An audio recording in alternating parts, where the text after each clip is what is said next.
Orage aujourd'hui, car le ciel est d'un rouge sombre. Vous savez discerner l'aspect du ciel, et vous ne pouvez discerner les signes des temps? Une génération méchante et adultère demande un miracle? Il ne lui sera donné d'autre miracle que celui de Jonas. Puis il les quitta et s'en alla. Les disciples, en passant à l'autre bord, avaient oublié de prendre des pains. Gardez-vous avec soin du levain des pharisiens et des sadducéens. Les disciples raisonnaient en eux-mêmes et se disaient « C'est parce que nous n'avons pas pris de pain. » Gens de peu de foi, pourquoi raisonnez-vous en vous-même sur ce que vous n'avez pas pris de pain? Êtes-vous encore sans intelligence? Et ne vous rappelez-vous plus les 5 pains des 5000 hommes et combien de paniers vous avez emportés, ni les 7 pains des 4000 hommes et combien de corbeilles vous avez emportés? Comment ne comprenez-vous pas que ce n'est pas au sujet de pain que je vous ai parlé? Gardez-vous du levain des pharisiens et des sadducéens. Ils comprirent alors que ce n'était pas du levain du pain qu'il avait dit de se garder, mais de l'enseignement des pharisiens et des sadducéens. Jésus, étant arrivé dans le territoire de Césarée et de Philippe, demanda à ses disciples « Qui dit-on que je suis, moi? Le Fils de l'homme » Les uns disent que tu es Jean-Baptiste, les autres Élie, les autres Jérémie ou l'un des prophètes. Et vous, qui dites-vous que je suis? Tu es le Christ, le Fils du Dieu vivant. Tu es heureux, Simon, fils de Jonas, car ce ne sont pas la chair et le sang qui t'ont révélé cela, mais c'est mon Père qui est dans les cieux. Et moi, je te dis que tu es Pierre, et que sur cette pierre je bâtirai mon église, et que les portes du séjour des morts ne prévaudront point contre elle. Je te donnerai les clés du royaume des cieux. Ce que tu lieras sur la terre sera lié dans les cieux, et ce que tu délieras sur la terre sera délié dans les cieux. Alors, il recommanda aux disciples de ne dire à personne qu'il était le Christ. Dès lors, Jésus commença à faire connaître à ses disciples qu'il fallait qu'il allât à Jérusalem, qu'il souffrit beaucoup de la part des anciens, des principaux sacrificateurs et des scribes, qu'il fut mis à mort et qu'il ressuscita le 3e jour. Puis, Pierre, l'ayant pris à part, se mit à le reprendre. « À Dieu ne plaise, Seigneur, cela ne t'arrivera pas. » « Arrière de moi, Satan, tu mets en scandale, car tes pensées ne sont pas les pensées de Dieu, mais celles des hommes. Si quelqu'un veut venir après moi, qu'il renonce à lui-même, qu'il se charge de sa croix et qu'il me suive. Car celui qui voudra sauver sa vie la perdra, mais celui qui la perdra à cause de moi la trouvera. Et que servirait-il à un homme de gagner tout le monde s'il perdait son âme? Ou que donnerait un homme en échange de son âme? Car le Fils de l'homme doit venir dans la gloire de son Père avec ses anges. Et alors il rendra à chacun selon ses œuvres. Je vous le dis en vérité, quelques-uns de ceux qui sont ici ne mourront point sans qu'ils n'aient vu le Fils de l'homme venir dans son règne.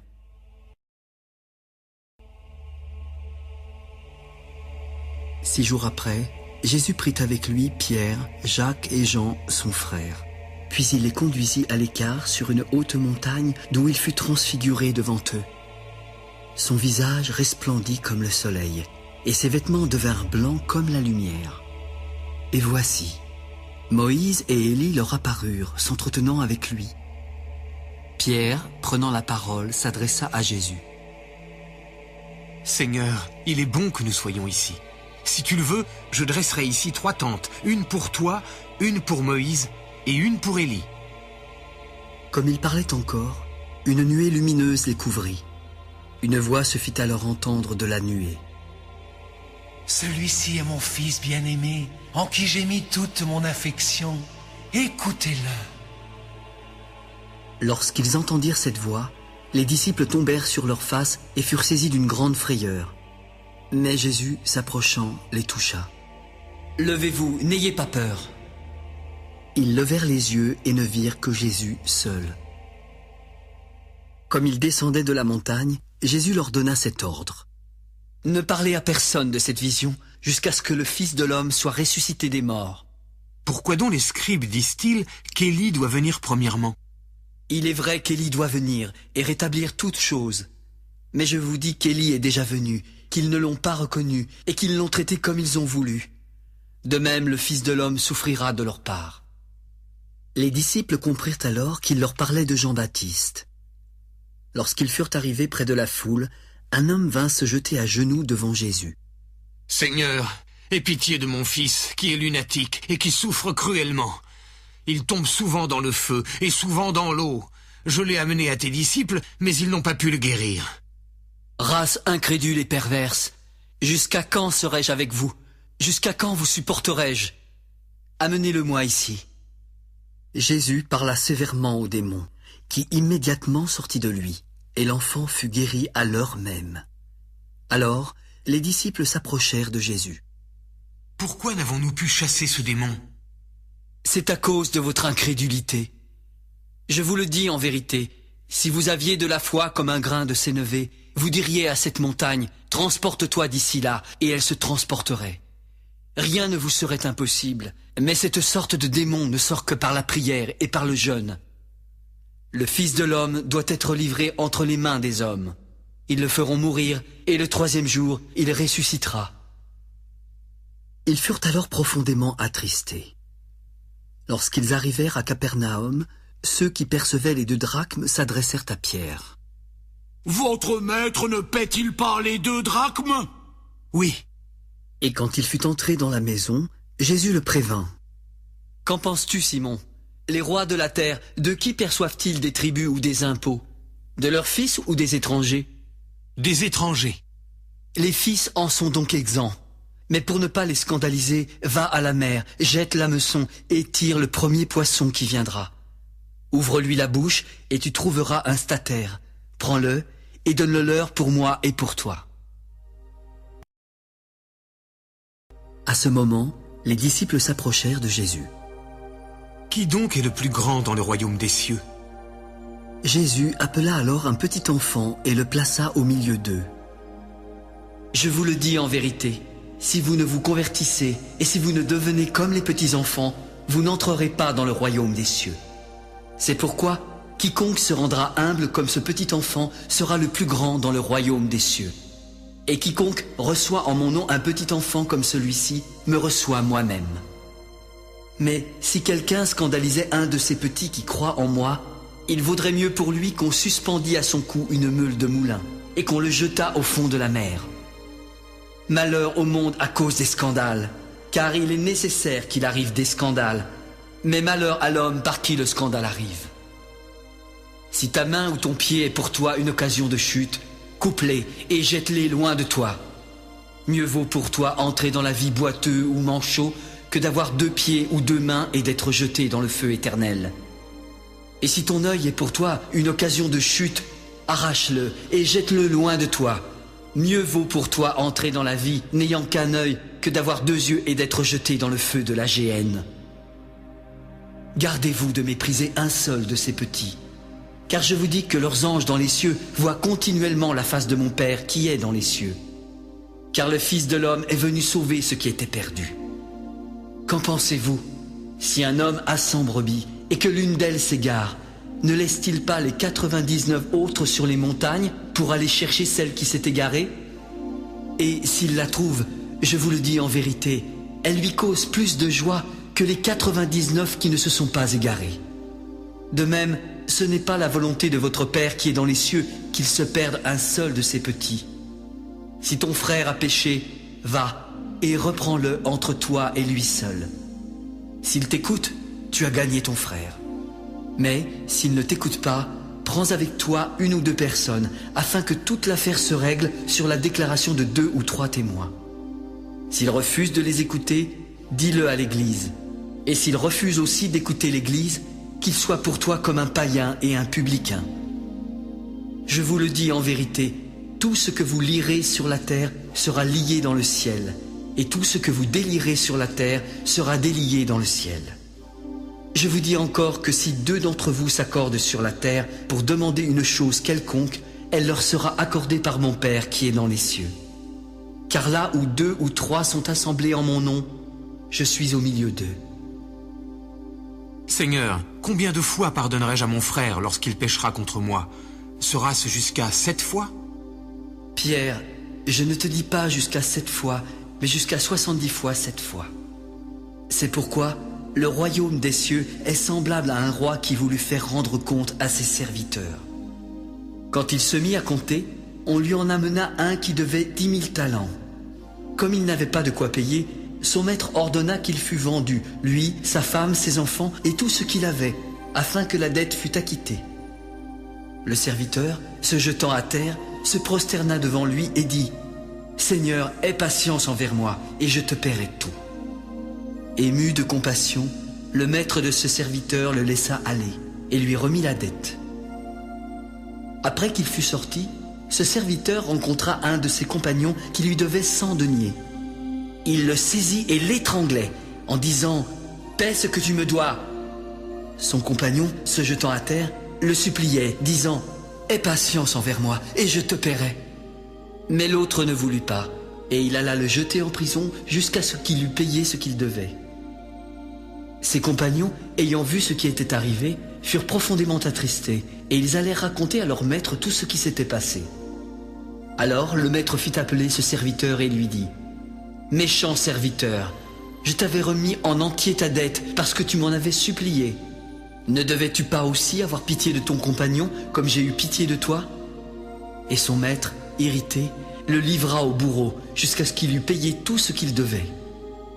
C'est ainsi que mon Père céleste vous traitera si chacun de vous ne pardonne à son frère de tout son cœur. Lorsque Jésus eut achevé ses discours, il quitta la Galilée et alla dans le territoire de la Judée, au-delà du Jourdain. Une grande foule le suivit, et là encore, il guérit les malades. Puis des pharisiens l'abordèrent pour l'éprouver. « Est-il permis à un homme de répudier sa femme pour un motif quelconque ?» N'avez-vous pas lu que le Créateur, au commencement, fit l'homme et la femme et qu'il dit « C'est pourquoi l'homme quittera son père et sa mère et s'attachera à sa femme et les deux deviendront une seule chair. Ainsi ils ne sont plus deux, mais ils sont une seule chair. Que l'homme donc ne sépare pas ce que Dieu a joint. » Et pourquoi Moïse a-t-il prescrit de donner à la femme une lettre de divorce et de la répudier? C'est à cause de la dureté de votre cœur que Moïse vous a permis de répudier vos femmes. Au commencement, il n'en était pas ainsi. Mais je vous dis que celui qui répudie sa femme, sauf pour infidélité, et qui en épouse une autre, commet un adultère. Ses disciples s'adressèrent alors à Jésus. Si telle est la condition de l'homme à l'égard de la femme, il n'est pas avantageux de se marier. Tous ne comprennent pas cette parole, mais seulement ceux à qui cela est donné. Car il y a des eunuques qui le sont dès le ventre de leur mère. Il y en a qui le sont devenus par les hommes, et il y en a qui se sont rendus tels eux-mêmes, à cause du royaume des cieux. Que celui qui peut comprendre, comprenne. Alors, on lui amena des petits enfants, afin qu'il leur imposât les mains et pria pour eux. Mais les disciples les repoussèrent. Laissez les petits enfants, et ne les empêchez pas de venir à moi, car le royaume des cieux est pour ceux qui leur ressemblent. Il leur imposa les mains, puis il partit de là. Et voici, un homme s'approcha. « Maître, que dois-je faire de bon pour avoir la vie éternelle ?» « Pourquoi m'interroges-tu sur ce qui est bon? Un seul est le bon. Si tu veux entrer dans la vie, observe les commandements. »« Mais lesquels ?»« Tu ne tueras point, tu ne commettras point d'adultère, tu ne déroberas point, tu ne diras point de faux témoignages, honore ton père et ta mère, et tu aimeras ton prochain comme toi-même. » J'ai déjà observé toutes ces choses. Que me manque-t-il encore? Si tu veux être parfait, va, vends ce que tu possèdes et donne-le aux pauvres. Tu auras un trésor dans le ciel, puis viens et suis-moi. Après avoir entendu ces paroles, le jeune homme s'en alla tout triste, car il avait de grands biens. Je vous le dis en vérité, un riche entrera difficilement dans le royaume des cieux. Je vous le dis encore, il est plus facile à une corde de passer par le trou d'une aiguille qu'à un riche d'entrer dans le royaume de Dieu. Les disciples, ayant entendu cela, furent très étonnés et se dirent « Mais qui donc peut être sauvé ?» Jésus les regarda. « Aux hommes cela est impossible, mais à Dieu tout est possible. » Pierre prit alors la parole. « Nous avons tout quitté et nous t'avons suivi. Qu'en sera-t-il pour nous ?» Je vous le dis en vérité, quand le Fils de l'homme, au renouvellement de toutes choses, sera assis sur le trône de sa gloire, vous qui m'avez suivi, Vous serez de même assis sur 12 trônes, et vous jugerez les 12 tribus d'Israël. Et quiconque aura quitté à cause de mon nom ses frères, ou ses sœurs, ou son père, ou sa mère, ou sa femme, ou ses enfants, ou ses terres, ou ses maisons, recevra le centuple et héritera la vie éternelle. Plusieurs des premiers seront les derniers, et plusieurs des derniers seront les premiers.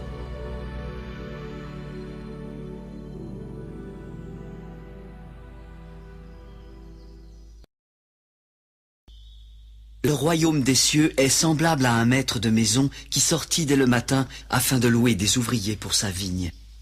Il convint avec eux d'un denier par jour et les envoya à sa vigne. Il sortit vers la 3e heure et il en vit d'autres qui étaient sur la place sans rien faire. Il leur dit, « Allez aussi à ma vigne et je vous donnerai ce qui sera raisonnable. » Et ils y allèrent. Il sortit de nouveau vers la 6e heure et vers la 9e, et il fit de même. Étant sorti vers la 11e heure, il en trouva d'autres qui étaient sur la place, et il leur dit, « Pourquoi vous tenez-vous ici toute la journée sans rien faire ?» Ils lui répondirent, « C'est que personne ne nous a loués. »« Allez aussi à ma vigne, leur dit-il. » Quand le soir fut venu, le maître de la vigne dit à son intendant, « Appelle les ouvriers et paie-leur le salaire, en allant des derniers aux premiers. » Ceux de la 11e heure vinrent et reçurent chacun un denier. Les premiers vinrent ensuite, croyant recevoir davantage, mais ils reçurent aussi chacun un denier. En le recevant, ils murmurèrent contre le maître de la maison et dirent, « Ces derniers n'ont travaillé qu'1 heure, et tu les traites à l'égal de nous, qui avons supporté la fatigue du jour et la chaleur. » Il répondit à l'un d'eux, « Mon ami, je ne te fais pas tort. N'as-tu pas convenu avec moi d'un denier? Prends ce qui te revient, et va-t'en. Je veux donner à ce dernier autant qu'à toi. Ne m'est-il pas permis de faire de mon bien ce que je veux? Ou vois-tu de mauvais œil que je sois bon? Ainsi les derniers seront les premiers, et les premiers seront les derniers. » Pendant que Jésus montait à Jérusalem, en chemin, il prit à part les 12 disciples. « Voici, nous montons à Jérusalem, et le Fils de l'homme sera livré aux principaux sacrificateurs et aux scribes. Ils le condamneront à mort, et ils le livreront aux païens pour qu'ils se moquent de lui, le battent de verge et le crucifient. Et le 3e jour, il ressuscitera. » Alors la mère des fils de Zébédée s'approcha de Jésus avec ses fils et se prosterna pour lui faire une demande. « Que veux-tu ? » ?»« Ordonne que mes 2 fils que voici soient assis dans ton royaume, l'un à ta droite et l'autre à ta gauche. » « Vous ne savez ce que vous demandez. Pouvez-vous boire la coupe que je dois boire ? » ?»« Nous le pouvons. » »« Il est vrai que vous boirez ma coupe, mais pour ce qui est d'être assis à ma droite et à ma gauche, cela ne dépend pas de moi, et ne sera donné qu'à ceux à qui mon Père l'a réservé. » Les 10, ayant entendu cela, furent indignés contre les 2 frères. « Vous savez que les chefs des nations les tyrannisent, et que les grands les asservissent. Il n'en sera pas de même au milieu de vous. Mais quiconque veut être grand parmi vous, qu'il soit votre serviteur. Et quiconque veut être le premier parmi vous, qu'il soit votre esclave. C'est ainsi que le Fils de l'homme est venu, non pour être servi, mais pour servir et donner sa vie comme la rançon de plusieurs. » Lorsqu'ils sortirent de Jéricho, une grande foule suivit Jésus. 2 aveugles, assis au bord du chemin, entendirent que Jésus passait. « Aie pitié de nous, Seigneur, fils de David. » La foule les reprenait pour les faire taire, mais ils crièrent plus fort. « Aie pitié de nous, Seigneur, fils de David. » « Que voulez-vous que je vous fasse ? » ?»« Seigneur, que nos yeux s'ouvrent. » Ému de compassion, Jésus toucha leurs yeux, et aussitôt, ils recouvrèrent la vue et le suivirent.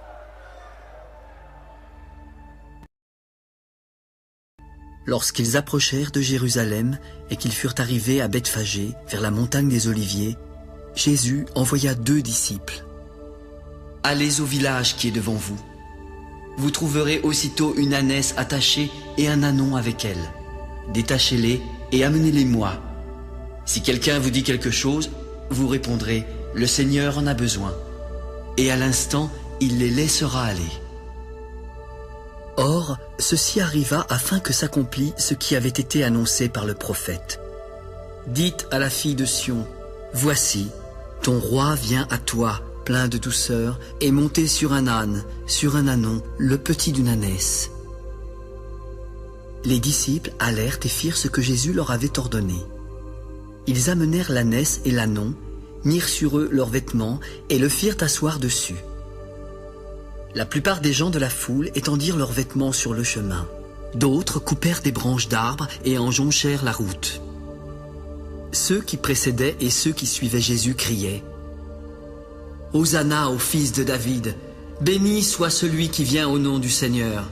Hosanna dans les lieux très hauts. » Lorsqu'il entra dans Jérusalem, toute la ville fut émue, et l'on disait « Mais qui est celui-ci » Et la foule répondait « C'est Jésus, le prophète de Nazareth en Galilée. » Jésus entra dans le temple de Dieu. Il chassa tous ceux qui vendaient et qui achetaient dans le temple. Il renversa les tables des changeurs et les sièges des vendeurs de pigeons. Il est écrit « Ma maison sera appelée une maison de prière, mais vous, vous en faites une caverne de voleurs. » Des aveugles et des boiteux s'approchèrent de lui dans le temple, et il les guérit. Mais les principaux sacrificateurs et les scribes furent indignés à la vue des choses merveilleuses qu'il avait faites, et des enfants qui criaient dans le temple « Hosanna au fils de David !» Entends-tu ce qu'ils disent? Oui, n'avez-vous jamais lu ces paroles? Tu as tiré des louanges de la bouche des enfants et de ceux qui sont à la mamelle. Puis, les ayant laissés, il sortit de la ville pour aller à Béthanie où il passa la nuit. Le matin, en retournant à la ville, il eut faim. Voyant un figuier sur le chemin, il s'en approcha, mais n'y trouva que des feuilles. « Que jamais fruit ne naisse de toi !» Et à l'instant, le figuier sécha. Les disciples, qui virent cela, furent étonnés. « Comment ce figuier est-il devenu sec en un instant ?» Je vous le dis en vérité, si vous aviez de la foi et que vous ne doutiez point, non seulement vous feriez ce qui a été fait à ce figuier, mais quand vous diriez à cette montagne, ôte-toi de là et jette-toi dans la mer, cela se ferait. Tout ce que vous demanderez avec foi par la prière, vous le recevrez. Jésus se rendit dans le temple, et, pendant qu'il enseignait, les principaux sacrificateurs et les anciens du peuple vinrent à lui. « Par quelle autorité fais-tu ces choses? Et qui t'a donné cette autorité ?» Je vous adresserai aussi une question. Et si vous m'y répondez, je vous dirai par quelle autorité je fais ces choses. Le baptême de Jean, d'où venait-il? Du ciel ou des hommes? Mais ils raisonnèrent ainsi entre eux. Si nous répondons du ciel, il nous dira « Pourquoi donc n'avez-vous pas cru en lui ?» Et si nous répondons des hommes, nous avons à craindre la foule, car tous tiennent Jean pour un prophète. « Nous ne savons pas. » Alors moi non plus, je ne vous dirai pas par quelle autorité je fais ces choses. Qu'en pensez-vous? Un homme avait 2 fils, et s'adressant au premier, il dit « Mon enfant, va travailler aujourd'hui dans ma vigne. » Il répondit « Je ne veux pas. » Ensuite, il se repentit et il alla. S'adressant à l'autre, il dit la même chose, et ce fils répondit « Je veux bien, Seigneur. » Et il n'alla pas. Lequel des 2 a fait la volonté du Père? Le premier. Je vous le dis en vérité, les publicains et les prostituées vous devanceront dans le royaume de Dieu. Car Jean est venu à vous dans la voie de la justice, et vous n'avez pas cru en lui. Mais les publicains et les prostituées ont cru en lui. Et vous, qui avez vu cela, vous ne vous êtes pas ensuite repentis pour croire en lui. Écoutez une autre parabole. Il y avait un homme, maître de maison, qui planta une vigne. Il l'entoura d'une haie, y creusa un pressoir et y bâtit une tour. Puis il la ferma à des vignerons et quitta le pays. Lorsque le temps de la récolte fut arrivé, il envoya ses serviteurs vers les vignerons pour recevoir le produit de sa vigne. Les vignerons, s'étant saisis de ses serviteurs, battirent l'un, tuèrent l'autre et lapidèrent le troisième. Il envoya encore d'autres serviteurs, en plus grand nombre que les premiers, et les vignerons les traitèrent de la même manière. Enfin, il envoya vers eux son fils, en se disant « Ils auront du respect pour mon fils. » Mais quand les vignerons virent le fils, ils dirent entre eux « Voici l'héritier, Venez, tuons-le, et emparons-nous de son héritage. » Et ils se saisirent de lui, le jetèrent hors de la vigne et le tuèrent. Maintenant, lorsque le maître de la vigne viendra, que fera-t-il à ces vignerons ? Il fera périr misérablement ces misérables, et il affermera la vigne à d'autres vignerons qui lui en donneront le produit au temps de la récolte. N'avez-vous jamais lu dans les Écritures la pierre qu'ont rejetée ceux qui bâtissaient est devenue la principale de l'angle ? C'est du Seigneur que cela est venu, et c'est un prodige à nos yeux. C'est pourquoi je vous le dis, le royaume de Dieu vous sera enlevé et sera donné à une nation qui en rendra les fruits. Celui qui tombera sur cette pierre s'y brisera, et celui sur qui elle tombera sera écrasé. » Après avoir entendu ces paraboles, les principaux sacrificateurs et les pharisiens comprirent que c'était d'eux dont Jésus parlait. Ils voulaient se saisir de lui, mais ils craignaient la foule, parce qu'elle le tenait pour un prophète. Le royaume des cieux est semblable à un roi qui fit des noces pour son fils. Il envoya ses serviteurs appeler ceux qui étaient invités aux noces, mais ils ne voulurent pas venir. Il envoya encore d'autres serviteurs en disant « Dites aux conviés, voici, j'ai préparé mon festin. Mes bœufs et mes bêtes grasses sont tués. Tout est prêt, venez aux noces. » Mais, sans s'inquiéter de l'invitation, ils s'en allèrent. Celui-ci à son champ, celui-là à son trafic, et les autres se saisirent des serviteurs, les outragèrent et les tuèrent. Le roi en fut très irrité. Il envoya ses troupes, fit périr ses meurtriers et brûla leur ville.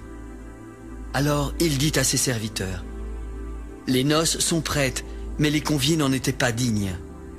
Allez donc dans les carrefours et appelez aux noces tous ceux que vous trouverez. » Ses serviteurs allèrent dans les chemins, rassemblèrent tous ceux qu'ils trouvèrent, méchants et bons, et la salle des noces fut pleine de convives. Le roi entra pour voir ceux qui étaient à table, et il aperçut là un homme qui n'avait pas revêtu un habit de noces. Il lui dit, « Mon ami, comment es-tu entré ici sans avoir un habit de noces ?» Cet homme eut la bouche fermée. Alors le roi dit aux serviteurs, « Liez-lui les pieds et les mains, et jetez-le dans les ténèbres du dehors, où il y aura des pleurs et des grincements de dents. Car il y a beaucoup d'appelés, mais peu d'élus. » Alors, les pharisiens allèrent se consulter sur les moyens de surprendre Jésus par ses propres paroles. Ils envoyèrent auprès de lui leurs disciples avec les Hérodiens. « Maître, nous savons que tu es vrai et que tu enseignes la voie de Dieu selon la vérité, sans t'inquiéter de personne, car tu ne regardes pas à l'apparence des hommes. Dis-nous donc ce qu'il t'en semble. Est-il permis ou non de payer le tribut à César ?» « Pourquoi me tentez-vous, hypocrite ? Montrez-moi la monnaie avec laquelle on paie le tribut. De qui sont cette effigie et cette inscription ? » ?»« De César !»« Rendez donc à César ce qui est à César, et à Dieu ce qui est à Dieu. » Étonnés de ce qu'ils entendaient, ils le quittèrent et s'en allèrent. Le même jour, les Sadducéens, qui disent qu'il n'y a point de résurrection, vinrent auprès de Jésus. « Maître, Moïse a dit, si quelqu'un meurt sans enfant, son frère épousera sa veuve et suscitera une postérité à son frère. Or, il y avait parmi nous 7 frères. Le premier se maria et mourut. Comme il n'avait pas d'enfant, il laissa sa femme à son frère. Il en fut de même du second, puis du troisième, jusqu'au 7e. Après eux tous, la femme mourut aussi. À la résurrection, duquel des 7 sera-t-elle donc la femme ? Car tous l'ont eue. » Vous êtes dans l'erreur, parce que vous ne comprenez ni les Écritures, ni la puissance de Dieu. Car à la résurrection, les hommes ne prendront pas de femmes, ni les femmes de mari, mais ils seront comme les anges de Dieu dans le ciel. Pour ce qui est de la résurrection des morts, n'avez-vous pas lu ce que Dieu vous a dit ? « Je suis le Dieu d'Abraham, le Dieu d'Isaac et le Dieu de Jacob. » Dieu n'est pas Dieu des morts, mais des vivants. La foule, qui écoutait, fut frappée de l'enseignement de Jésus. Les pharisiens, ayant appris qu'il avait réduit au silence les Sadducéens, se rassemblèrent. Et l'un d'eux, docteur de la loi, le questionna pour l'éprouver. « Maître, quel est le plus grand commandement de la loi ?» ?»« Tu aimeras le Seigneur ton Dieu de tout ton cœur, de toute ton âme et de toute ta pensée. » C'est le premier et le plus grand commandement. Et voici le second qui lui est semblable. Tu aimeras ton prochain comme toi-même. De ces 2 commandements dépendent toute la loi et les prophètes. Que pensez-vous du Christ? De qui est-il fils? De David! Comment donc David, animé par l'Esprit, l'appelle-t-il Seigneur lorsqu'il dit « Le Seigneur a dit à mon Seigneur, assieds-toi à ma droite jusqu'à ce que je fasse de tes ennemis ton marchepied » Si donc David l'appelle Seigneur, comment est-il son fils? Nul ne put lui répondre un mot.